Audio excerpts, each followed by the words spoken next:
US का H1B visa system एक बार फिर ग्लोबल डिबेट का हिस्सा बन गया है और इस बार चर्चा सिर्फ इमिग्रेशन पॉलिसी तक लिमिटेड नहीं है, बल्कि इंडियन प्रोफेशनल्स की क्रेडिबिलिटी, लीगल कंप्लायंस और फ्यूचर सिक्योरिटी तक पहुंच रही है।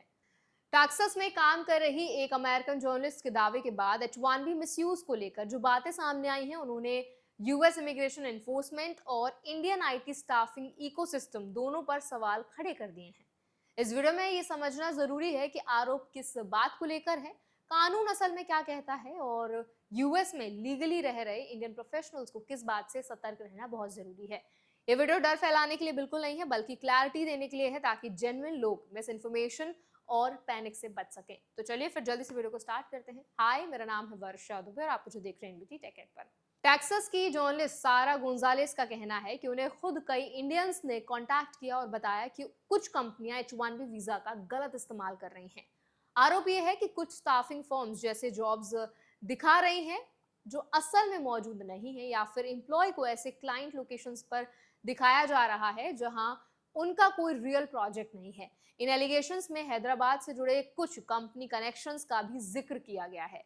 ये समझना जरूरी है कि किसी शहर का नाम आना और पूरे कम्युनिटी को दोषी ठहराना दोनों अलग बातें हैं। अमेरिकी कानून इंडिविजुअल या कंपनी के एक्शन को देखता है, ज्योग्राफी को नहीं। अगर कोई फ्रॉड है तो वो सिस्टम के मिसयूज का मामला है, ना कि किसी नेशनैलिटी या फिर शहर का। अब बात करते हैं असली सवाल की। H1B वीजा रूल्स असल में कहते क्या हैं, रूल्स के अकॉर्डिंग क्या सही है। तो देखिए, H1B वीजा एक वर्क बेस्ड वीजा है जिसमें एम्प्लॉयर को साबित करना होता है कि एम्प्लॉय के लिए रियल जॉब मौजूद है, उस जॉब के लिए तय मिनिमम सैलरी दी जा रही है और एम्प्लॉय वही काम उसी लोकेशन पर कर रहा है जो वीजा पिटीशन में दर्ज है।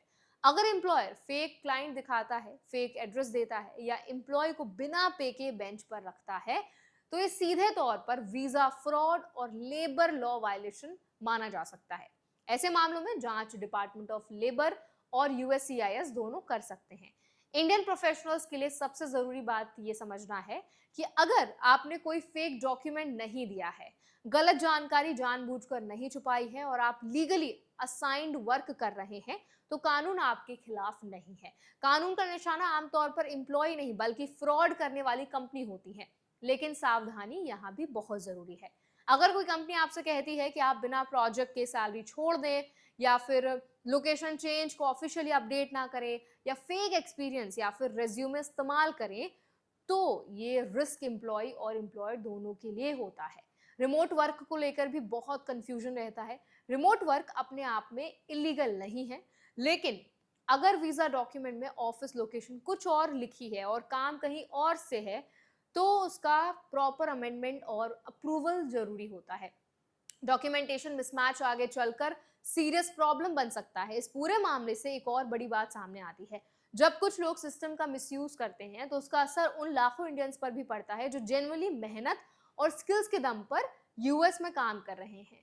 रूल्स सख्त होते हैं, स्क्रूटिनी बढ़ती है और ट्रस्ट कमजोर होता है।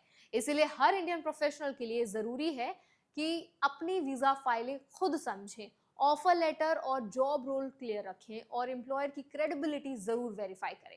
अगर कभी ऐसा लगे कि कंपनी इलीगल प्रैक्टिसेस में इन्वॉल्व है, तो यूएस लॉ वर्कर को विसिल ब्लोअर प्रोटेक्शन भी देता है। कंप्लेन कॉन्फिडेंशियल तरीके से की जा सकती है और रिटेलिएशन इलीगल मानी जाती है। तो आई होप ये वीडियो आपके लिए हेल्पफुल रहा होगा। अब इस पूरे वीडियो पर आपका क्या टेक है? क्या आपको सच में लगता है कि H1B के नाम पर फ्रॉड हो रहा है या नहीं? वो हमें कमेंट सेक्शन में जरूर बताएं। अगर ये वीडियो आपको अच्छा लगा तो उसको लाइक जरूर करें, शेयर जरूर करें। ऐसे और भी वीडियोस के लिए, इन्फॉर्मेशन के लिए हमारे चैनल एनबीटी टेक एड को भी जरूर सब्सक्राइब करें।